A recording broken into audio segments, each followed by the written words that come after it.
Welcome back to our six-part series on the Second Vatican Council from a salvation historical view. In the last lesson, we gave you a background to what the Second Vatican Council is, discussing its historical context, what its aims are, and what sort of documents it issued.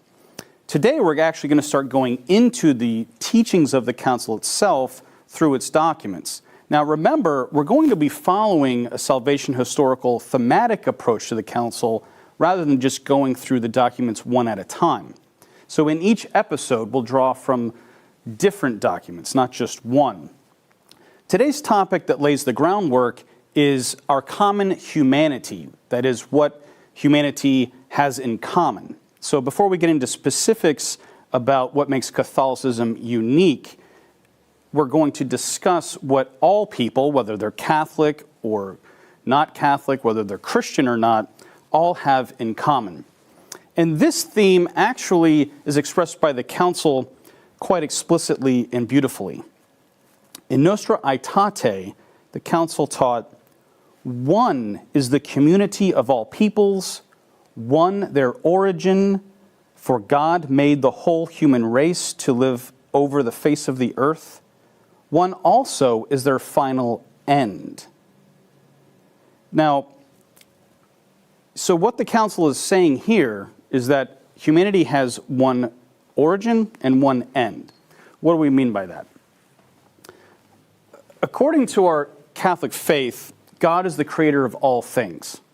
And so he is the one from whom all things come. So we have God is the source of all existence. This is creation. But God, as the creator, created with a purpose. He had a reason for creating us and for creating humanity. And the goal of creation was actually to offer creation communion with himself, to allow creation to be united with him. And so all things don't just proceed forth from God, but are ordered to return back to God. And so he is also the final end or goal, as the Greeks would say, the telos of all things. And so this, for now, we're going to term salvation. And so these are actually two sides of the same coin. You have the proceeding forth from God and then the returning back to God. This is what the scholastics would call the exitus, the proceeding forth, versus the reditus, which is the return.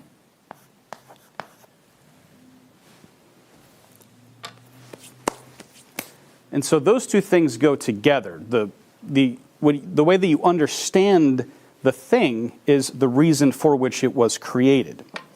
And therefore, we understand humanity from the vantage point of where it came from and what it is meant for, what it is destined for.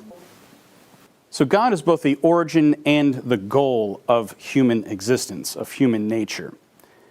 And as Genesis tells us, and as Gaudium et Spes relates as well, man was created in the image of God and is thus capable of knowing and loving his Creator. That's from Gaudium et Spes number 12. And so what do we mean by that when we say that man is created in the image of God? Primarily what we mean is that man reflects God in two ways. Through our spiritual nature, the fact that we are embodied spirits, we have a mind and a will. That is, we can know things, we can choose things, and love things. So, it is through our intellect and our will that we reflect God in a way that is different from all of the rest of creation. Because in order for creation to be brought into union with God, in a union of love, that love has to be freely given. And so in order for that to take place, there has to be a creature that's capable of knowing and loving God. And so that's where our human nature comes from. That's why our human nature exists, to come to know and love God. Now, there's another aspect of humanity that is also revealed through the Christian tradition. You see, the philosophers of old were able to conclude that God was one, that he was supreme, self-subsisting esse or being itself. But through Revelation, we've been given another very important understanding about God, which is that God is actually triune. So while there's only one God, there are still three persons, three divine persons that stand in mutual relation to one another.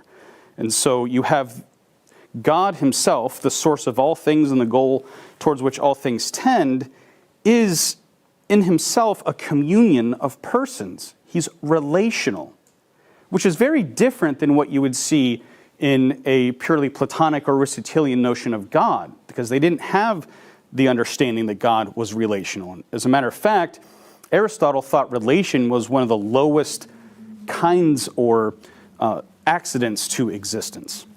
But what we know now is that God himself, being communal, being interpersonal, means that all things have this relational element to them. And that's not a knock against the goodness, but is actually part of the goodness of things.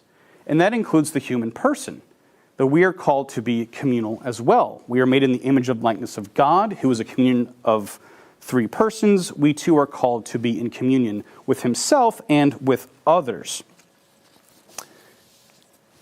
So, and as I was saying before, in order for the communion to really exist and be authentic, it has to be freely given. It can't just be dictated. We can't just, you can't really force love. It has to be freely given, otherwise it's not really love, right? And so God had to give us the capacity also to reject him. And that, of course, would lead to separation from God. And that's what happened through the sin of our first parents. Now, what this means is that the original communion, that was the reason for humanity being created, has been disrupted through our own choice to separate from God. And thus, you have the result of the misuse of our free will, which you can also call sin. Sin ends up leading to disunity or a lack of communion and integrity on three levels. So, first, as we already noted, it leads to a separation from God, a lack of communion with him.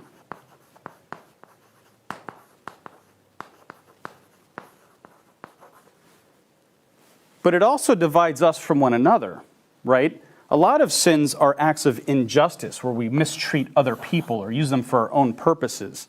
And so there's also division created between one person and another, or between whole groups of people and other groups of people. So now there's also division within humanity.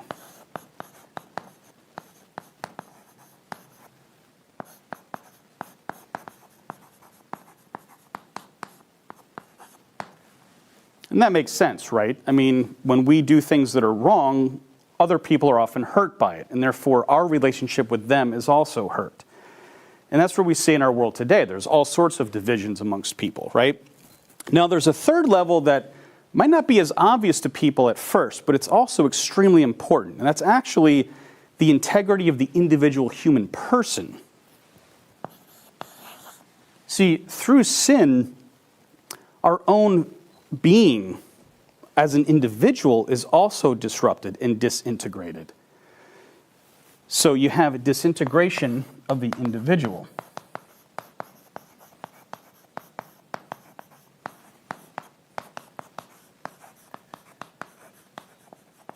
What do we mean by that? There's that famous saying from St. Paul that I don't do the things that I know I should, and I do the things that I know I shouldn't. We very often are at odds with ourselves between what we know we should do and what we know is right versus what we want to do. And that conflict that we experience within us is a result of the fall. It is part of original sin and our concupiscence. It also is amplified and made more by our own personal sins, which lead us to be disordered in our desires and in our actions. And so sin also causes our division from our own selves, a lack of integrity within the individual human person.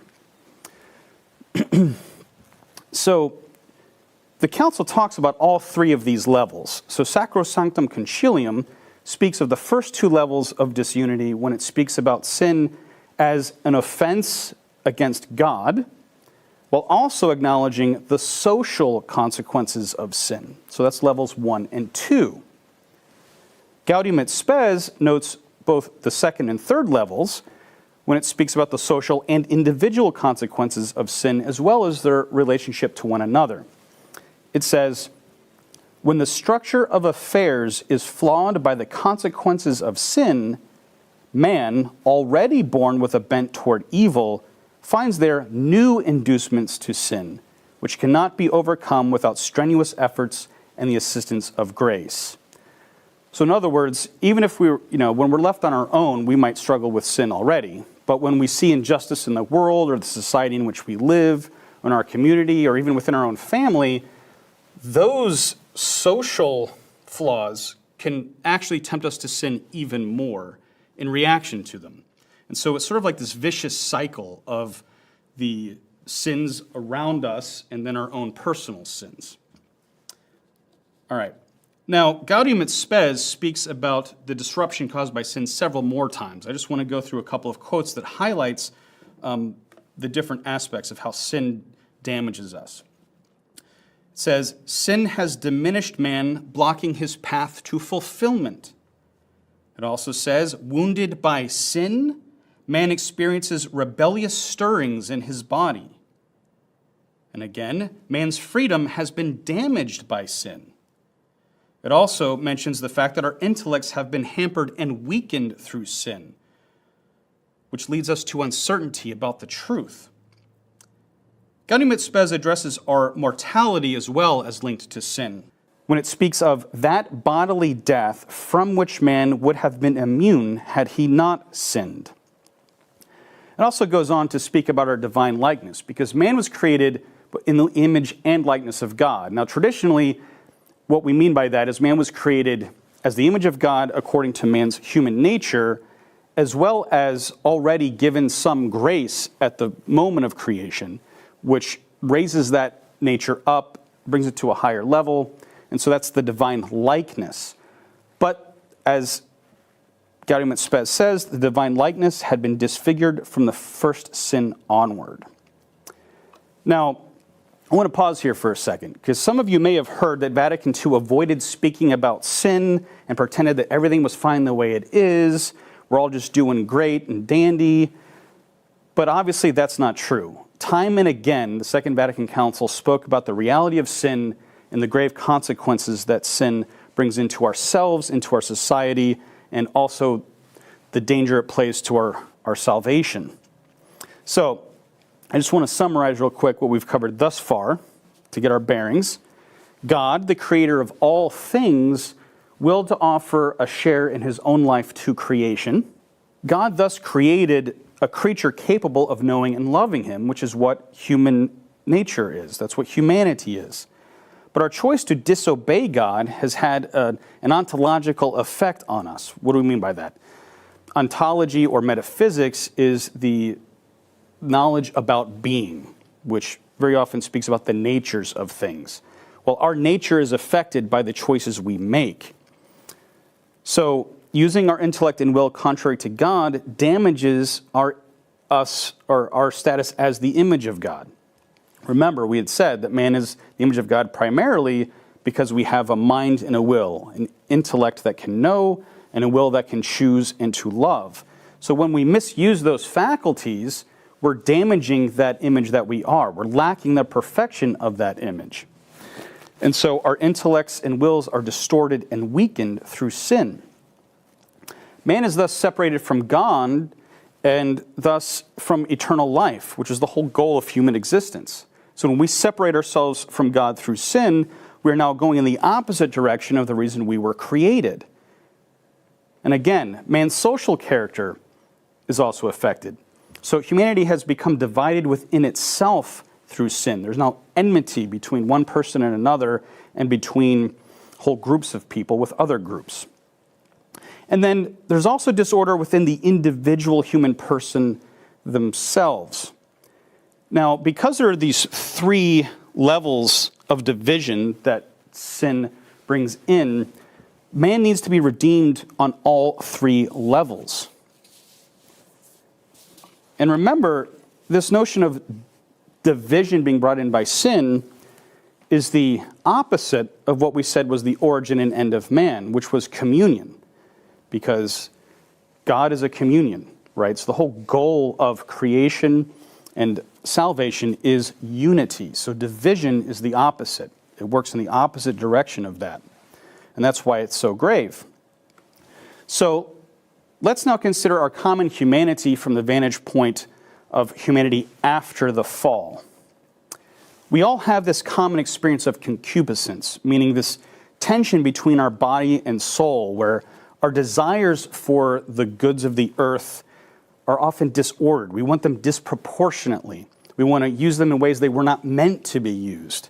And so we're often tempted to continue to sin because of this fallen nature that we have inherited from our first parents. That's why Gaudium et Spes speaks about the slavery to sin. It's almost as if the sin and our attachment to it controls us. Because even if we want to be rid of that sin, it can be very difficult to overcome it and to be free of it. It's like a certain slavery that we're almost choosing and yet not wanting at the same time. Now, in our current state, in our fallen state, there's still this obligation. And Dignitatis Humanae talks about it when it says, all men are bound to seek the truth, especially in what concerns God and His church, and to embrace the truth they come to know, and to hold fast to it. And it says that this obligation is twofold. It comes from our nature, and thus also has a moral character to it as well.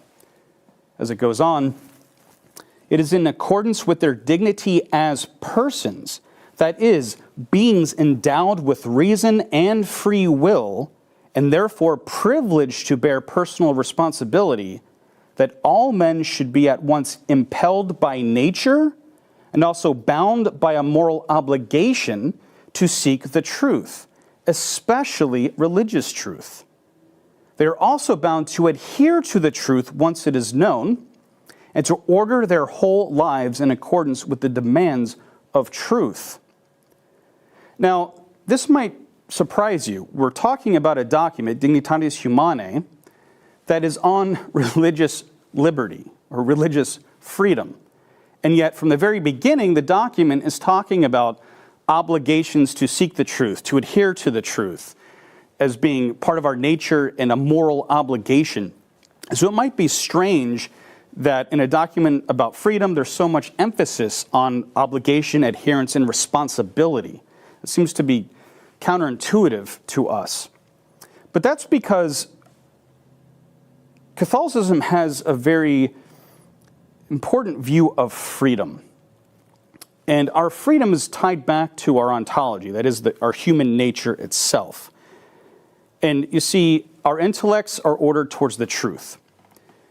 And so in order to have your intellect perfected, which means to have your nature perfected, since the intellect is a major part of your nature, you have to know the truth, because knowing the truth is the perfection of your mind. Similarly, the will is ordered towards the good.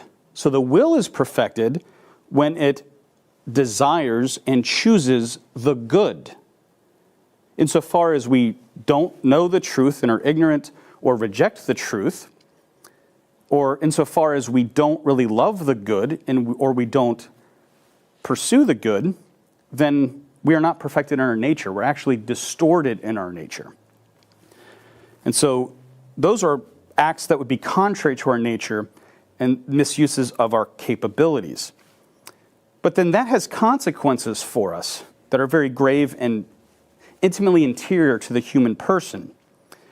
You see, the moral life is not just about what we do, it's about what we become. There's a certain ontology to human freedom. Unlike other parts of creation who don't have an intellect or a will and just act on instinct or according to predetermined natural laws, we actually do bear responsibility.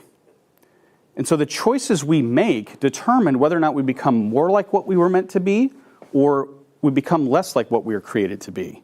And I'm going to use an analogy here. Think about angels and demons.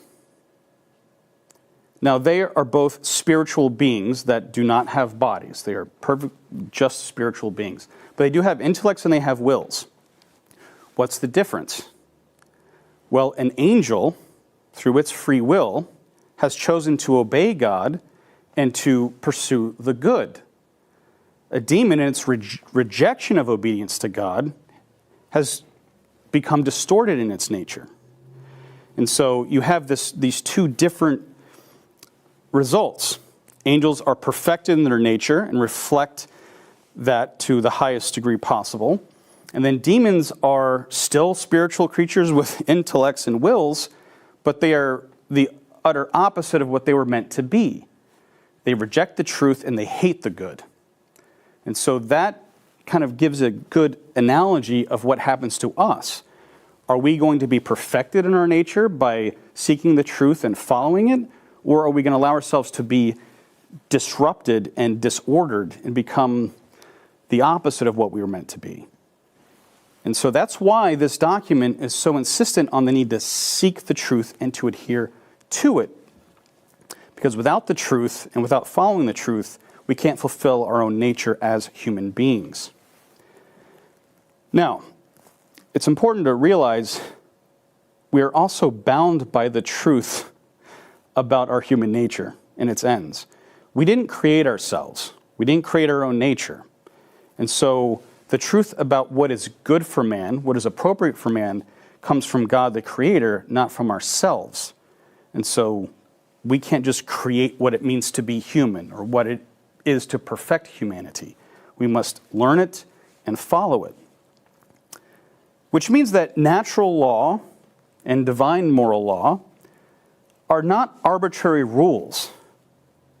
They are aids to our freedom, not hindrances to our freedom, because they tell us the truth about what is good for us as human beings.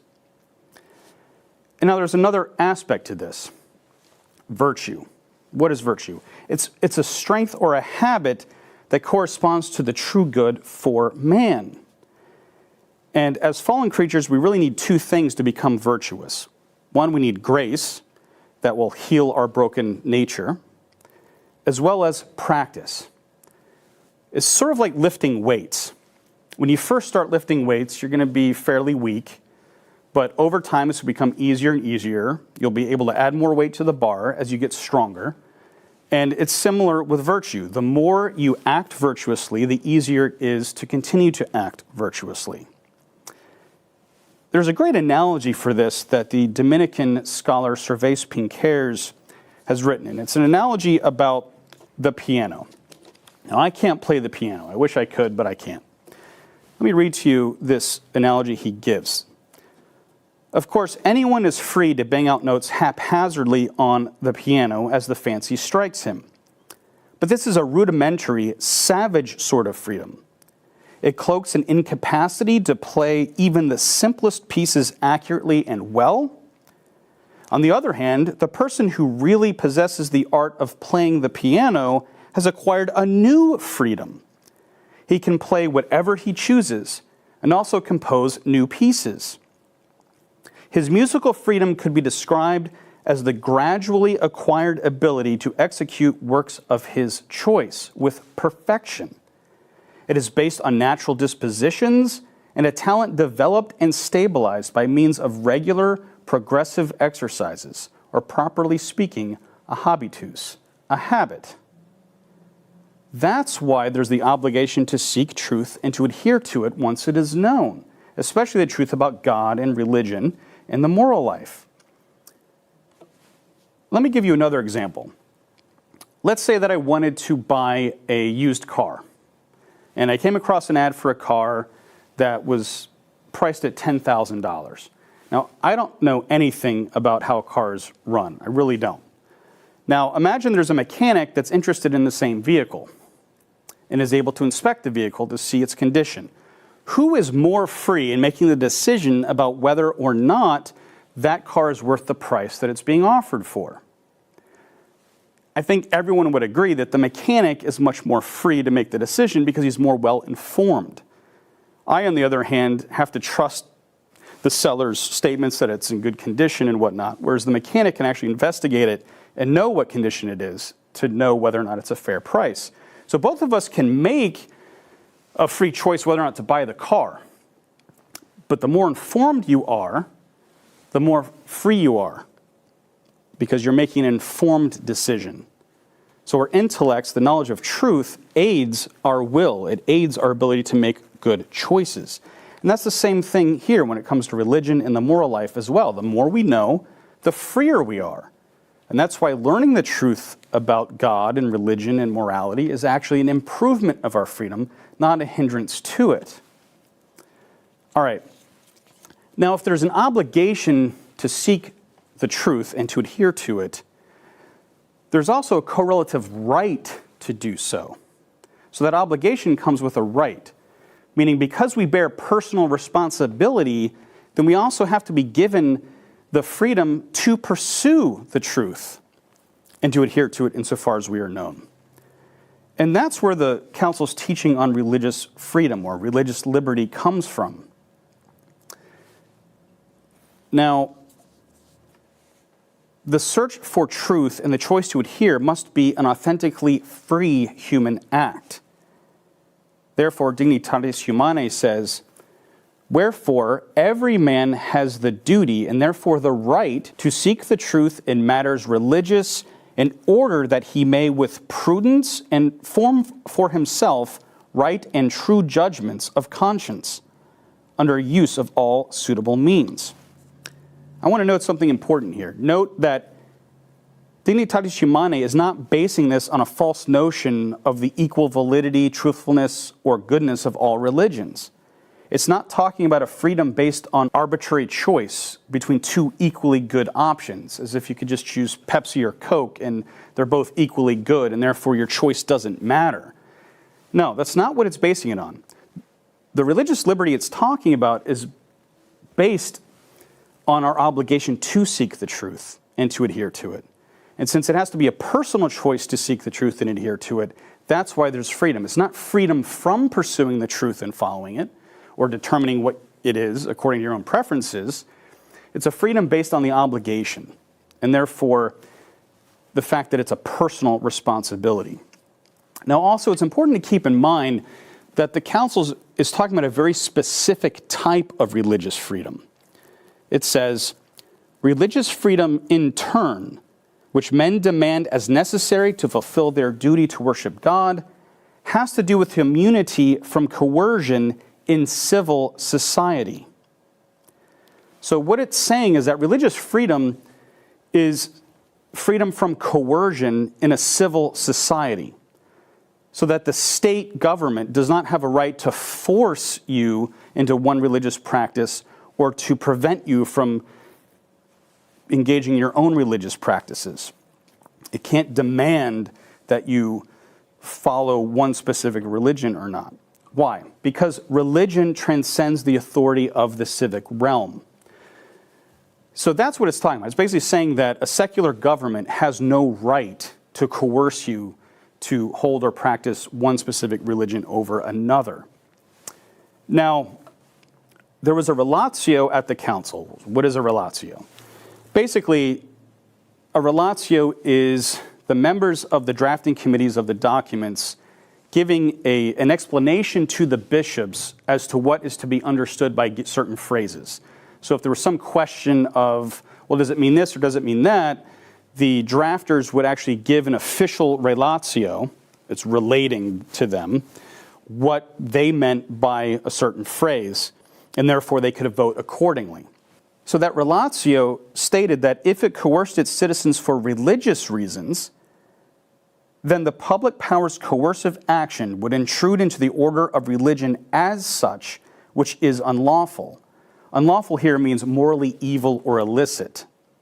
Now, there are due limits to this right to religious liberty or freedom, because the state does have the right to preserve the just public order, and therefore it can set limits if one claims to be doing something as a matter of religious freedom, but it involves injustice. So you can't just make the claim, well, I'm doing this because it's part of my religious practice and beliefs, if you're actually disrupting the just public order and you're committing injustices towards other people. So there are limits to it. All right. So, as an explanation of that, the document continues, society has the right to defend itself against possible abuses committed on the pretext of freedom of religion. It is the special duty of government to provide this protection. However, government is not to act in an arbitrary fashion or in an unfair spirit of partisanship. Its action is to be controlled by juridical norms which are in conformity with the objective moral order. Note here again, there's an appeal to objective morality. So this isn't moral relativism.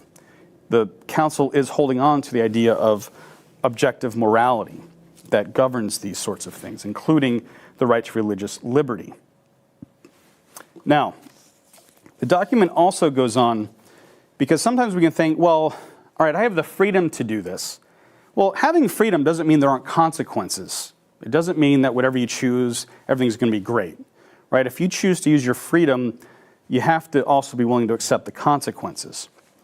Gaudium et Spes says there is a certain loss of dignity for a man who cares but little for truth and goodness, or for a conscience which by degrees grows practically sightless as a result of habitual sin.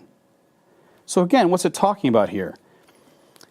If you don't fulfill this obligation of seeking the truth and adhering to it, you become intellectually blind, and you can become morally depraved. And so there's a certain loss of dignity in not seeking the truth and adhering to it.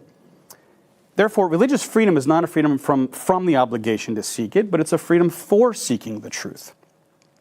Now, there's another thing that comes up with the Dignitatis Humanae, and we can't go into all the complicated details here, but there are some people who tried to make the claim that this document on religious liberty was somehow at odds with prior church teaching about religious liberty. But the council itself says the opposite in the very opening paragraph of Dignitatis Humanae. It says, it searches into the sacred tradition and doctrine of the church, the treasury out of which the church continually brings forth new things that are in harmony with the things that are old. And then right after it specifies that it is referring to immunity from coercion, specifically in civil society, it says, it leaves untouched traditional Catholic doctrine on the moral duty of men and societies toward the true religion and toward the one church of Christ. Over and above all this, the council intends to develop the doctrine of recent popes on the inviolable rights of the human person and the constitutional order of society. So what is this talking about? There were some people that felt that Dignitatis Humanae was somehow saying that it wasn't possible to have a Catholic state, a government that was primarily Catholic and lived according to Catholic values.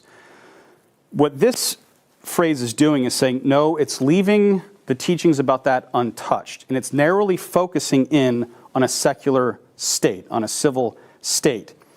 Because that's another one of the things that changed between, over the centuries, was that there are very few confessional states anymore, at least Catholic ones. And there's a preponderance of secular states and even atheistic states. And remember, this is during the time where communism had come into play. There were a lot of bishops that wanted to highlight the fact that their governments, under the communism or other atheistic regimes, had no right to suppress their religious liberty. And so this document in many ways was supporting those Catholics who were under persecution, stating that any attempts by those governments to do so is illicit, it's unjust. Those laws are unjust and therefore do not have to be followed. So that's part of the reason. Now, some people wondered then, well, how does this, still link back to the past. And I would recommend you go to the works of Thomas Pink. He's a professor of philosophy at King's College London. He's written a lot on this topic, on Dignitatis Humanae, and its continuity with the prior tradition, especially Leo XIII's encyclical Immortale Dei. Because in there, Leo makes the distinction between the authority of the church over the baptized with regard to divine things and the authority of the state over civil matters. Now, as a matter of historical fact, there were instances in which the state did sort of act as an arm of the church, but in doing so, the state can only act in religious matters if it's acting on behalf of the church over the church's own subjects. So there's a limit to it. But the civil government has no authority of itself to control religious belief and practice. And again, the official relationes bear witness to this at the council. All right. They explicitly state, in other words, that this is meant to be in line with the prior teaching, including Leo XIII. All right. Now we can move on to the next part of our talk here. And we've already discussed that man has a common nature, a common origin, a common end, that there's an obligation for all of us to pursue the truth and to adhere to it. Now we're going to talk about the fact that man has throughout history tried to exercise this freedom and how this has come about in many ways through the various religions. As Nostra Aetate states, men expect from the various religions answers to the unsolved riddles of the human condition, which today, even as in former times, deeply stir the hearts of men. What is man? What is the meaning, the aim of our life? What is moral good? What is sin? Whence suffering, and what purpose does it serve? Which is the road to true happiness? What are death, judgment, and retribution after death? What, finally, is that ultimate inexpressible mystery which encompasses our existence? Whence do we come, and where are we going? In particular, religions that are connected with advanced cultures have struggled to answer these questions. And so Nostra Aetate goes on to talk about some of the most well-known of these religions, the most populated ones. It talks about Hinduism, for instance, and how it attempts to contemplate divine mystery using an abundance of myths, philosophy, ascetical practices, and meditation. Similarly, Buddhism, in a variety of different forms, recognizes the insufficiency of this changeable world and seeks liberation and illumination. There are other religions that propose ways, teachings, rules of life, and sacred rites to counter the restlessness of the human heart. It's describing practices. So what the council is doing here is it's describing the practices, aims, and beliefs of those religions according to their own understanding. It's not saying, for instance, that Buddhism actually has a way by which you can achieve perfect illumination somehow apart from grace, for instance. It's not saying that. What it's doing is describing these religions' own self-understanding and to show the fact that they are recognizing certain truths, and they're trying to provide answers to those fundamental questions. Now, it is not then promoting religious indifferentism or saying that they're all the same. Thus, the Council has a twofold approach to this question of the non-Christian religions. First, in charity, it affirms what is good in them, but also insists on the truth of Christianity at the same time. So listen to this quote carefully. The Catholic Church rejects nothing that is true and holy in these religions. She regards with sincere reverence those ways of conduct and of life whose precepts and teachings, which often reflect a ray of that truth which enlightens all men.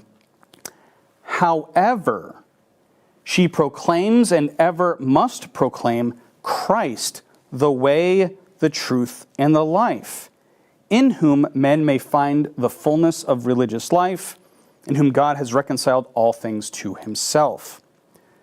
So while it is recognizing that the various religions have often reflected rays of the truth, it nevertheless at the same time proclaims that Christ himself is the way, the truth, and the life. And therefore, he is actually the answer to all of those fundamental questions that they have been attempting to answer. Now, some people are allergic to saying anything positive about other religions or people of other religions. But in reality, the council is teaching completely orthodox doctrine here. It's recognizing the fact that, the various religions do reflect some truths about the world and have some commendable practices. But it still, in the end, says that Christ is the truth and the fullness of truth. Okay, now the document goes on then to talk about the two monotheistic religions, which are Islam and Judaism, and expresses the fact that we have that in common as the three major monotheistic religions of Christianity, Islam, and Judaism. Now, again, we don't have time to go into the specifics of this question, but this was another point of contention that we saw in the online Catholic world, was when the Second Vatican Council said that Muslims and Christians worship the same God. And there's been a lot of confusion about this and controversy, and I would point to some other sources for that. But just to give you an idea, there were similar comments about this in prior teachings as well. You see it in St. Robert Bellarmine, who's one of the most well-known Catholic intellectuals and regarded theologians of church history. You see similar statements by Pope St. Gregory VII in a letter to a Muslim ruler during his own day. You see reflections of it in the Catechism of Pius X and in statements by Pius XI and Pius XII. And for those who are interested in Thomism, as I am, Dr. Edward Fazer has a great article explaining this from a Thomistic perspective and shows how you understand whether or not we're worshiping the same God. And he talks about the difference between sense and reference in there. But if you look up Ed Fazer, it's on his own website, so it's accessible for free online. And I recommend you read that and consider it fully. In the end, what this document's doing is calling for cooperation between Christians and non-Christians and to work together towards peace, basically to end all the warring and stuff that goes on based on religion or for other reasons as well.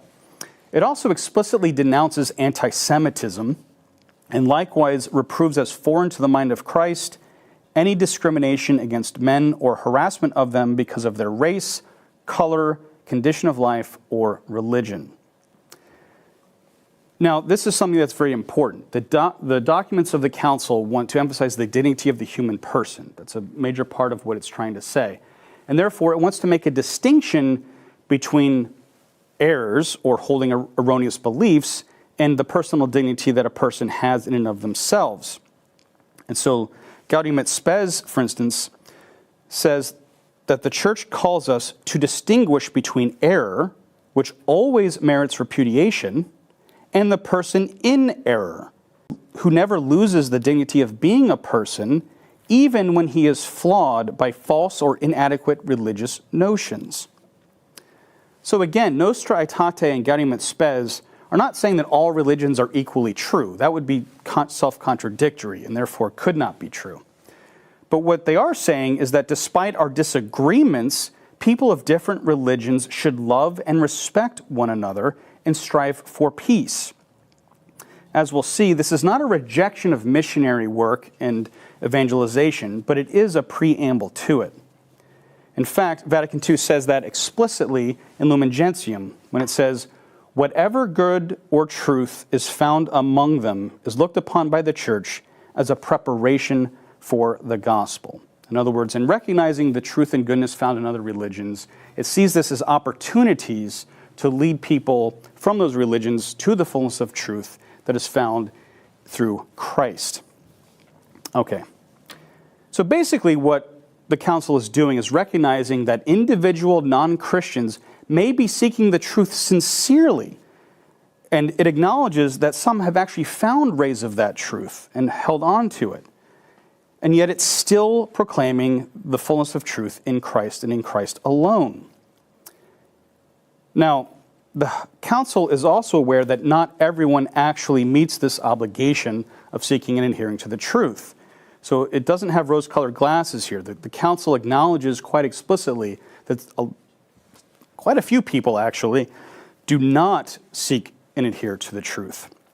Some of people even oppose the truth.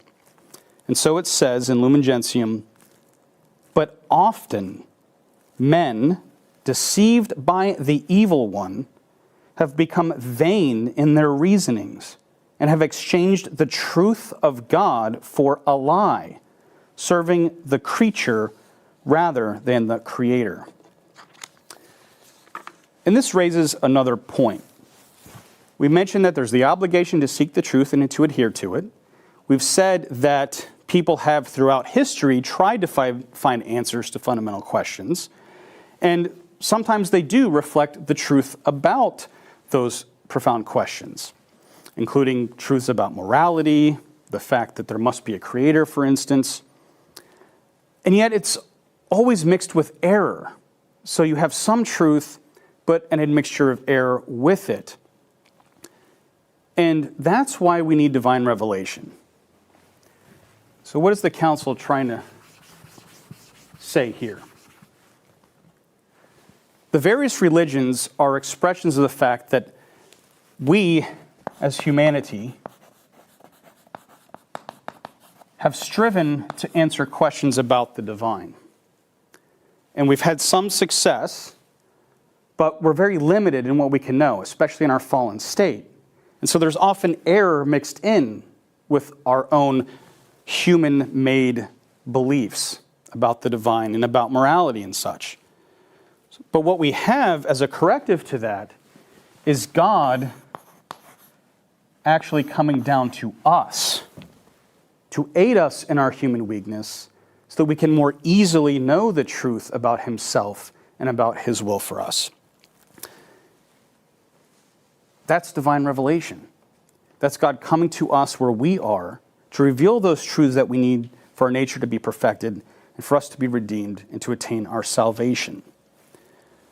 So, in this context, we can better understand Dignitatis Humanae again, that document on religious liberty.